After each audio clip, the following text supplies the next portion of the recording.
All right, man, towards the talk. Good morning, everybody. Good morning, everybody. Good morning to y'all, man. Appreciate y'all being here with me. Good morning, everybody. So today's episode, I'm gonna be talking about every shot Kendrick Lamar took at everybody on his new album GNX. Before I get into that, I gotta get my spiel. This is Torture Talk. If you like the content, please consider subscribing. If you're new here, let me work on your subscription today. All the beautiful, single, sexy ladies, put one in the chat, baby. All the fellas, y'all know where to find the ones that just don't harass them. I don't sell no merch, but I do have content absolutely free. But if you want to leave a donation, links is in the description. Cash App, no more PayPal. They call me the hidden gem. I went from 1,300 subscribers over 13,000. And let me know what you from, where you're from. I am the king of the north. Let me know what kingdom you from. You know what I'm saying? So look, man, we're going to get right to it. Let's do it. All right, so let's go. You know what it is, man.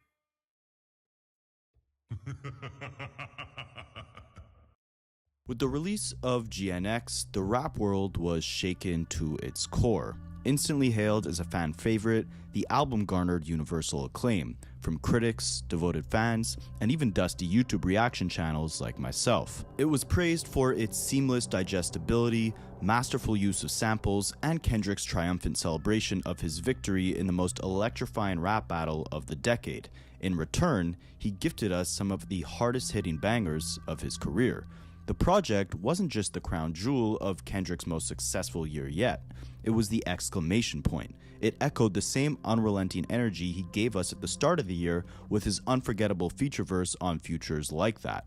That verse set him apart from the pack, cementing his place at the top, worthy of every accolade imaginable. But with greatness comes resilience. Just as Like That drew a fresh wave of enemies Kendrick's way, GNX has sparked its own war. Some of the usual suspects have resurfaced, but this time, new names have entered the fray. Some are targets Kendrick. I will say this. GNX definitely was an album that Kendrick Lamar put out that was straight to the point. Now, for some people like myself, it's definitely not straight to the point. There's a lot of hidden messages, but what they call it, an allegory, that's what I look at this album as. It's something that a lot of y'all would think is one way, and then when you take a closer look, it's another way. That's how I look at GNX. GNX is so much deeper than people would believe it is. But yeah, man, it's very deep. Intentionally called out.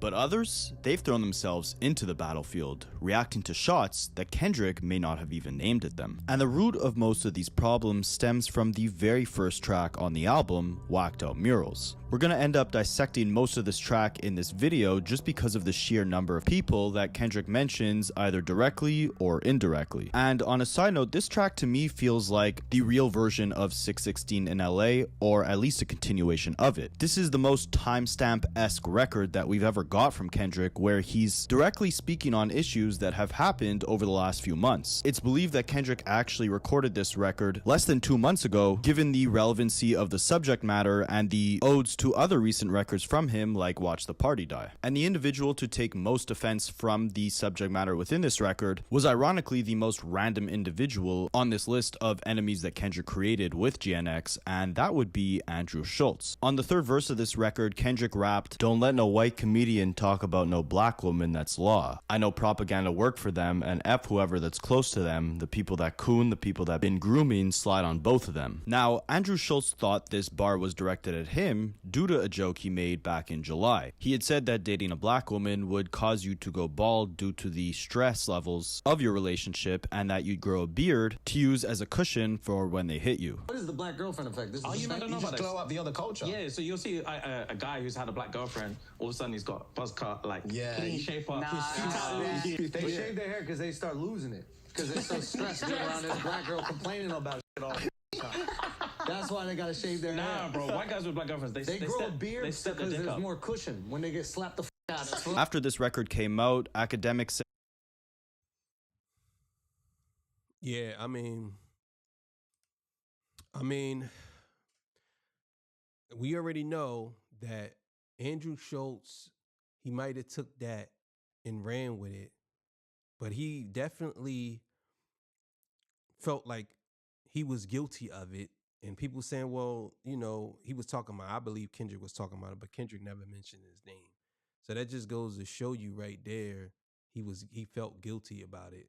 Because I believe there was other people who said something, but he wanted to double down, like he don't really care. So let's keep it going. That he spoke to Schulz about it, and Schulz thought that Kendrick was too woke to understand a joke. By the way, I hit Bird's eye voila. do a bad Andrew Schulz about that. And I think his reaction was, he's like, yo, is this guy too woke to understand a joke? Then a few days later, Schulz went on his own podcast and took the jokes, if you want to call them that, up a notch. Now, it's one thing to feel like people are too sensitive over comedy, but the way Schulz was acting here, he was more sensitive over this bar that wasn't even actually directed at him, which we're going to touch on shortly, but he seemed to be more sensitive and butthurt over this bar than Kendrick even was to begin with about white comedians making jokes about black women. First, he grouped all rappers together and said that they shouldn't speak on morality when it comes to women because of the vulgarity in hip-hop lyrics throughout history. Rappers are telling comedians we need to be more respectful to women, so we gotta sit back and reflect. Yeah. Do you know what I mean? They're the most pious group. Listen, nobody has respected women more than rappers, okay? Absolutely. So I completely understand how a rapper could look at a comedian telling a joke and be like, yo, y'all need to switch that up. Yeah. How dare y'all keep saying your wives are annoying? Be more like us and, you know, this ain't nothing but hoes and tricks. I beat my with a stick. What? Did you just think of that? That's a real lyric from music that protects women. Now, it's important to note that he wasn't even quoting Kendrick lyrics here, but he then goes on to directly quote the Kendrick lyrics from Whacked Out Murals, where he's... And that's what I'm saying. You used it. So obviously, if you had some type of issue with hip-hop music before, and now you using it as what they call it, a catalyst to move in to say what you want to say, you actually has become comfortable now because you say, okay, well, they're attacking me. Well, these are all the issues that I have. Straw manning. Now I can throw my argument in the pool now and argue with you about it. You know what I'm saying? And nobody was talking about that. But obviously now you had to straw man your way in, and that's what happened. Talking about white comedians making fun of black women, and he tries to poke fun at the incorrect grammar within the bar, stating that from a grammatical standpoint, technically, Kendrick was inferring that white comedians should be making fun of black women. All right, let's see the exact line. Don't let no white comedian talk about no black woman. That's law. Now, technically speaking, if we're going off of grammatic English, Okay. he's saying I can talk about black women, and that is law. Don't let no white comedian talk about no black So woman. he's basically saying all white comedians Are only allowed to talk about black women. exclusively. That's what I'm talking about, Kendrick. Then Schulz sarcastically jokes about the hypocrisy of Kendrick calling out white comedians when he's doing some sort of TV special with the South Park creators. Which, as a side note, if you know anything about South Park, then you should be very excited for this special. Like, I'm more excited for this collaboration than I am for another Kendrick album. Like, these guys are the goats at comedy, storytelling, far superior than Andrew Schulz, which we're going to touch on shortly, but their comedic approach to social commentary, mixed with Kendrick's own comedic approach within his music and the obvious impeccable penmanship that he possesses. Like, if this is going to be some sort of comedy special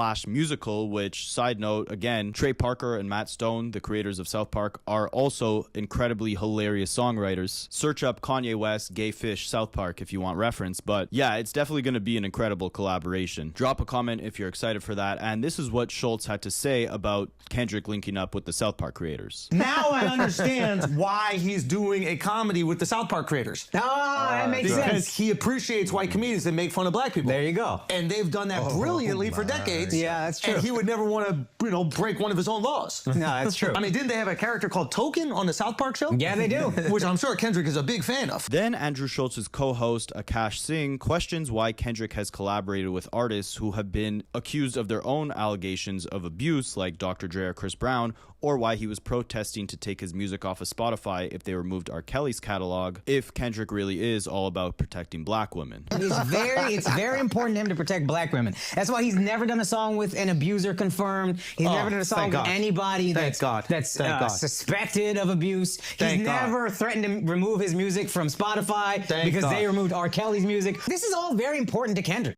This guy's retarded. It's like a lot of times, man, what you dudes, first of all, the joke wasn't even about you, and you seem like you gotta eat Andrew Schulz ass. I don't know why you have to do that, but for some reason, is Kendrick saying? I put it to you like this: is Kendrick saying something wrong though? He's not, but y'all making it seem like y'all dancing around it instead of saying, you know what, that's how he feels. I have to respect that. You know what I'm saying? I'm gonna do what I want, but I respect how he feels. But y'all trying to dance around it and trying to make him out to be a hypocrite, and it's just not working. Looks stupid. And while I think they're missing the point in that Kendrick has always stood for positivity within his music, has always done his best to uplift black people, he can still appreciate comedy while telling his people to not take disrespect from white comedians or from anyone in general. And I think Andrew missed the main point, which is that Kendrick wasn't even talking to Schulz directly. If that bar even was in reference to the jokes that Schulz made, Kendrick is talking to the people around Schulz, most notably probably Charlemagne the God, telling them not to let a white comedian talk about black women. He never said white comedians stop talking about black women. He's referencing the people around Schulz. But that's the problem with Andrew Schulz. He's always had to be the loudest in the room and the center of attention, and it takes away from the sophistication of his comedy. Ironically, for years, I've been comparing Schulz to the Drake of comedy. See, Andrew Schulz is a savvy entertainer, but when it comes to comedy as an art form, you can describe his approach the same way you can narrow down Drake's approach to music. They're both prolific and popular, but formulaic and lacking depth. Schulz's comedy thrives on being topical and provocative, but this focus on immediacy often sacrifices sophistication. Much like Drake's tendency to ride trends and be everywhere in every sound all at once, Schulz's jokes aim for virality rather than timelessness, leaving little. I ain't never think about it like that. That's actually a real good way of putting it. I never thought about it like that. Andrew Schulz is the Drake of comedy. I mean, I wouldn't necessarily call him the Drake of comedy, but I understand what he mean by that, because obviously Andrew Schulz isn't as big as a comedy artist that Drake would be in the music industry. So that resonates after the punchline lands. You could compare this to many different comedic styles. Take Jerry Seinfeld, for example, whose observational humor finds profound truths in the mundane, or Theo Von, who crafts surreal, offbeat worlds with wit and unpredictability. Schulz's reliance on stereotypes and shock value feels shallow next to comedians like Dave Chappelle, who also incorporates controversy into his bits, but does so with nuance and intelligence, or Hannah Gadsby, who uses comedy to challenge perspectives and explore vulnerability. Schulz's omnipresence everywhere, on podcasts to Netflix specials to YouTube to social media, mirrors Drake's everywhere at once strategy, but this overexposure dilutes his material. Contrast this with John Mulaney's curated, masterfully structured performances, or Ali Wong's deliberate and personal storytelling. Schulz's rapid-fire approach often feels more about promoting his persona than delivering meaningful material. Like Drake's middle-of-the-road lyricism, Schulz's comedy caters to the masses but lacks the risk and innovation of greats like Bo Burnham, who blends introspection with boundary-pushing creativity, or Patton Oswalt, whose layered humor rewards careful listening. Even Bill Burr tackles difficult subjects with insight and nuance, elevating his comedy above the surface-level provocations that Schulz often relies on. Schulz is... Okay, so that was a lot, but I guess if he explained it like that, then I can understand why he would say he is the Drake of comedy. That was pretty good. Is undeniably entertaining, but his comedy often feels like fast food, quick, accessible, and untimely forgettable compared to the gourmet artistry of comedians like Seinfeld, Chappelle, or Mulaney. True comedy, like great music, demands more than just being everywhere or being edgy. It demands substance, risk, and depth. which is something we definitely did not get from Schulz in his final response to Kendrick's record. In a cheap attempt at cracking fun of Kendrick's short stature, Schulz proceeds to paint a disturbingly vivid picture of both him and K-Dot in a prison cell, and the assault and fondling he would proceed to indulge in with Kendrick out of sheer boredom of being incarcerated. I'm not going to play the clip because you could find it on your own, and frankly it's too disgusting, but Schulz basically said that if him and Kendrick were alone, it would be up to Kendrick to decide if Schulz's actions were consensual or not, but that he was too short and small to stop assault from actually happening. Now, Charlemagne the God, the co-host of the Brilliant Idiot podcast, which is another one of the dozens of platforms that Schulz has plastered his face all over, he sat down with Schulz for an episode of their podcast and had an interesting take on the whole Kendrick issue, one that I somewhat agree with, basically saying that comedians should be allowed to joke about any and everybody. You get down a somewhat dangerous rabbit hole when you try to police comedy. However, it is up to the viewer to establish whether the joke actually landed and if it was funny or not. And in this case, in my opinion, like many other of Schulz's shock jockey-esque jokes, it just wasn't that funny. And then getting all right, so I'm gonna explain this real quick. I've been doing some thinking on this whole topic of should a comedian be able to say what they want to say? And my answer now is no, and I'm gonna explain why. The reason why I say no is because that means that you get a pass to say what you want to say, but what if you're not in a comedy setting? So, for example, what if we're sitting at a table and you make a joke about me at a table in front of people that we don't know? Should I give you a pass on that because you're a comedian, but you're not doing stand-up, you're not doing comedy? You get what I'm saying? So how fair is it that, so because you call yourself a comedian, anybody can call themselves a comedian then. So if you call yourself a comedian, is it okay for me to make a joke about you in front of people we don't know? You know what I'm saying? And say you're a comedian. What if I wasn't? What if I didn't label myself as, what if I just make jokes? And then I say, well, I'm a comedian. So what is it? Is it you have to have the title of a comedian? And where do you have to tell these jokes at? So if you're on stage and telling jokes, okay, cool. You on your show, okay, cool. But for me, if you're telling jokes, I think that what Andrew Schulz did, I don't think it really was a joke because it wasn't funny. You know what I'm saying? Those type of things are not jokes. To you might say it's a joke, but to most people, they're not going to think that that's a joke. So who's the one to say it's a joke, you or me? If you telling me it's a joke that you're going to do something to me and I feel some type of way about it, I'm wrong for defending myself because you said it was a joke?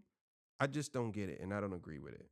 Heard about Kendrick not wanting his people to take disrespect proves that he's more sensitive than the rapper himself. If Kendrick can't police your comedy, why can you police his bars? But anyways, this is what you know that you're from a smart Charlemagne had to say about the matter. I agree that if you're a comedian, you have, I don't want to say license because that's not the right word, but you have the license to make jokes about any and everybody. Since when do we police comedians? And by the way, again, I don't agree with that. I thought about it. I don't agree with it because you basically saying that comedians can talk about people's dead relatives. You're basically saying comedians can talk about anything they want as long as they have the title of comedian or put that in front of them, say they're a comedian.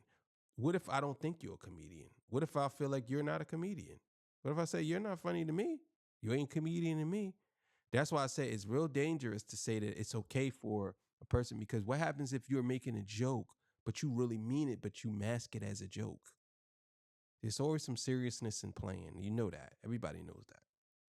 if you don't like the jokes, you have every right to say it. You can rap about it, you can protest about it, you can be offended, you can tweet about it, you can do all of that. And to sum it all up, Schulz insisted that he does make jokes about everyone, not just one specific group, and he's not racist, which I don't believe he is. I just think he's a bad comedian, but that's for you guys to decide. And the most outrageous thing that Schulz said was that he was responsible for the massive success of GNX due to the controversy he roped himself into with Kendrick Lamar. If Andrew was a person who only was constantly making jokes about one group of people, it would be different. 100%. Yeah, exactly. And don't get me wrong, there are people who call themselves comedians that oftentimes use it as a smokescreen to just say some really up dumb jokes that are probably racist. And that's what you did. That's what you did. You literally did that. You did that when you said you was going to do something to the man. That's what you did. So for you to sit here and pretend like that's not what you did, that's what you did. You did that.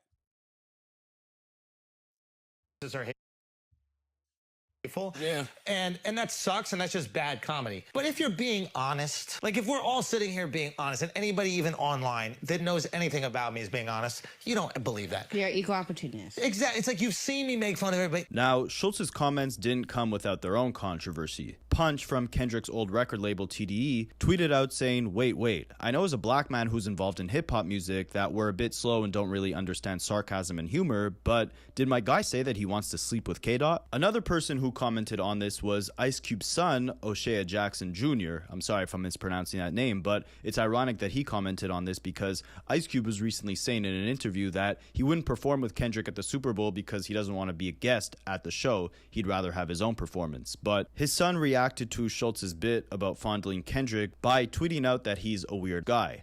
Andrew Schulz replied by saying, Google No Vaseline by Ice Cube, which, if you guys didn't know, is a diss track Ice Cube wrote about his former group NWA getting effed over by their record label. So Ice Cube's son responded by saying, a metaphor about getting effed business-wise by your manager is not the same, homie. He ain't call you a B-word, he ain't say F you, didn't even say your name, and your response was buck-breaking. It was just crazy. And that's where the Schulz saga ends, but this is where it gets interesting because on that same record, Whacked Out Murals, Kendrick was making direct references to several different rappers directly, some referencing prior issues that Kendrick had this year, and others starting brand new beefs with rappers that Kendrick likely wasn't even talking about in a malicious way. The main one stemming from an issue with one of Kendrick's greatest inspirations, Lil Wayne. See, it's no secret that Weezy was one of K-Dot's greatest influences within hip-hop. He stated in many tweets that Wayne is one of the most influential rappers of all time. He's given Wayne his flowers for inspiring Kendrick to improve his work ethic when Lil Wayne blessed him with a collaboration way back in 2008 when Kendrick was still an underground rapper and Wayne was in his prime. Seeing a prime Weezy knock out 15 verses in one studio session inspired Kendrick to work harder, and when Wayne was past his prime in 2015 and teased the hint of retirement, Kendrick got drunk on Instagram Live and spun many classic Weezy records way back from the Hot Boys days when Wayne was just like 17, 18 rapping on tracks, and he was drunkenly yelling at the camera for Wayne to not retire. I remember that. I remember all this. I remember this. And a lot of people, it wasn't just him, it was a lot of people saying that Wayne shouldn't retire. It was a lot of people. So I remember this. It's pretty interesting. Retiring this shit. Fuck that. Retire, quit and rap, whatever you want to call it. Fuck that.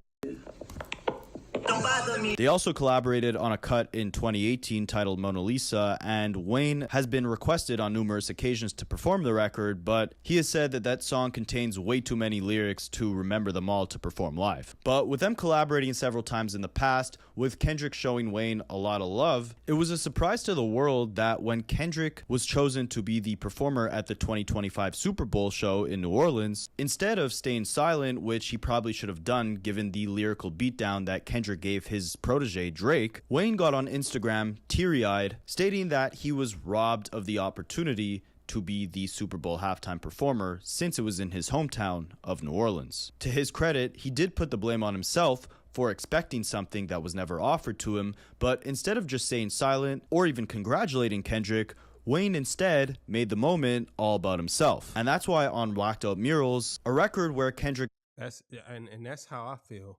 I feel like he should have just stayed silent, or he should have just, to me personally, I think that he should have said, you know what? I don't like that. I didn't get it, but there's somebody who worked really hard for it, and I want to congratulate him. Kendrick, you did your thing, bro. I'm glad you won. That's how I would look at it. Glad you won. I'm glad you got it. Draws the line in the sand between what he stands for versus what he deems to be the toxic traits of the culture. He acknowledges at the beginning of the record that both the love and the hate is definite without a cure. You can't control the haters, and he addresses one of those haters later in the song when he raps, used to bump the Carter 3, I wore my Rolly chain proud. The irony, I think my hard work let Lil Wayne down. While again, this wasn't a malicious bar in any way, because he's again acknowledging how much of an inspiration Wayne was to him early on in his career. He's also acknowledging the irony in that all the inspiration he took from Wayne powered him up to be the superstar that he is today, which granted him the opportunity of performing at the halftime show, which left Lil Wayne distraught, feeling like Kendrick stripped that opportunity away from him. A day after the track was so crazy how it's so crazy how Lil Wayne is one of the biggest inspirations in hip hop history. Can't deny that. Lil Wayne sparked a lot of careers. He was the leader of the pack for years. You know what I'm saying? Drake comes along, he put Drake on. Another inspiration that he gave Drake. Kendrick, inspiration, got from Wayne. Wayne definitely was that guy who was ahead of the curve at the time. He was looked at as he was hip hop. I remember when Jay-Z left and he said the greatest rapper alive since the greatest rapper retired, because he thought Jay-Z was the greatest rapper. And he was saying that hip hop is alive. Lil Wayne took hip hop and put it on his back. There's no denying that. Nobody can't take nothing away from him at that time. When hip hop wasn't doing good, when Nas was saying hip hop is dead, Lil Wayne came along and said, no, hip hop is alive. And I remember he did 138 songs in 1 year. He was killing it. All those mixtapes, everything. I'll be honest with y'all, I don't think no rapper in the history of hip hop has inspired more people than Lil Wayne. I'll just be honest with y'all. When it comes to rap, he definitely is number one in inspiration and putting people in places that they need to be work ethic wise. I have to say that. It's the truth. Released, Lil Wayne went on Twitter and said, "Man, what the F I do? I just be chilling and they still come for my head. Let's not take kindness for weakness. Let this giant sleep. I beg you all. No one really wants destruction, not even me, but I shall destroy if disturbed. On me. Love." Now, that's some pretty tough talk from a rapper whose last diss track included and was solely limited to the bars, F Pusha T and anybody that love him, his head up his butt, I'ma have to headbutt him. Surprising that after witnessing the smackdown that Kendrick performed on his protege.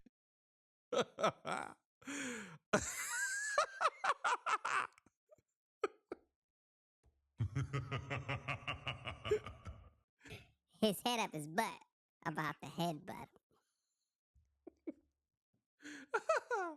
Yo, that was hilarious.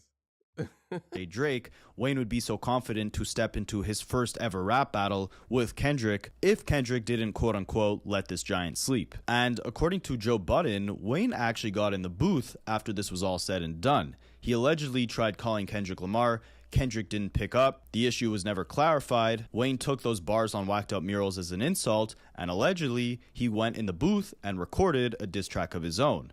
Now, this is where the story ends. We haven't got that diss track yet. I don't personally think we will. Growing up on Lil Wayne's music, him being one of my favorite rappers of all time, I don't personally want to see it this late in his career, but who knows what the future holds. And speaking of it being this late in Wayne's career, many people were confused why Wayne would take insult to this record. However, a lot of people are overlooking the bars that come right after Kendrick says he let Lil Wayne down. He raps, "All these guys agitated, I'm just glad they're showing their faces. Quite frankly, plenty artists, but they're outdated. Old flows trying to convince me that you're their favorite." Wayne is obviously many people's favorite rapper, Kendrick included at one point, even toting the tag of being the best rapper alive for many years throughout his career. And many people are attributing the fact that Wayne didn't get chosen to perform at the Super Bowl this year because of how late he is into his career, and while his skill set as an MC is most definitely still there, his impact in 2024 is nowhere near where it was in his prime back in 2008. Kendrick aligning the bars directly at Wayne talking about the Carter 3 with the subsequent set of bars talking about old rappers with dated flows desperately trying to convince people that they're still the greatest rapper is likely Kendrick's answer as to why he was chosen to be the Super Bowl halftime performer over Wayne. You're not going to go with a performer. Now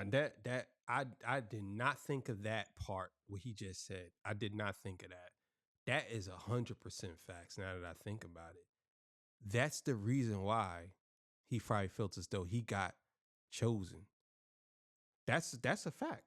Whose flows are old and outdated. Another OG who Kendrick referenced in this record immediately after the bars that he had for Wayne was Snoop Dogg. See, way before Kendrick won his battle with Drake, dropping Not Like Us, he remained silent and calculated as Drake trolled on Instagram and dropped diss track after diss track. After Push-Ups, he dropped Tailor-Made Freestyle, where he used AI vocals to impersonate and rap from the perspective of both Tupac and Snoop Dogg, where he used their voice to give Kendrick a pep talk to finally muscle up the courage to drop a diss record against Drake and participate in this battle. While Tupac's estate didn't take this lightly, threatening to sue Drake if he didn't take the song down, Snoop Dogg, on the other hand, actually had quite a positive response to the record. He reposted it on his Instagram, even reacting to it in a clip. They did what? When? How? Are you sure? Y'all have a good night. And to all. Right off, everybody calling my phone, blowing me up. What happened? What's going on? I'm going back to bed. Good night. Kendrick was confused as to why Snoop Dogg would take that record as anything other than a form of disrespect. So on Whacked Out Murals, he rapped, "Snoop posted Tailor Made, I prayed it was the edibles." Basically saying, like, I hope Snoop Dogg was really high thinking that this record was anything but a disgusting disgrace at the legacy of both him and Tupac. Snoop Dogg replied to these bars gracefully, unlike Lil Wayne, tweeting out that it was in fact the edibles and giving Kendrick his flowers for the incredible album that he just put out. Dear Dr. Ng, my missing teeth isolated me. Everyone knows that stupid game isn't real. It's called Last War. It's going viral because the developer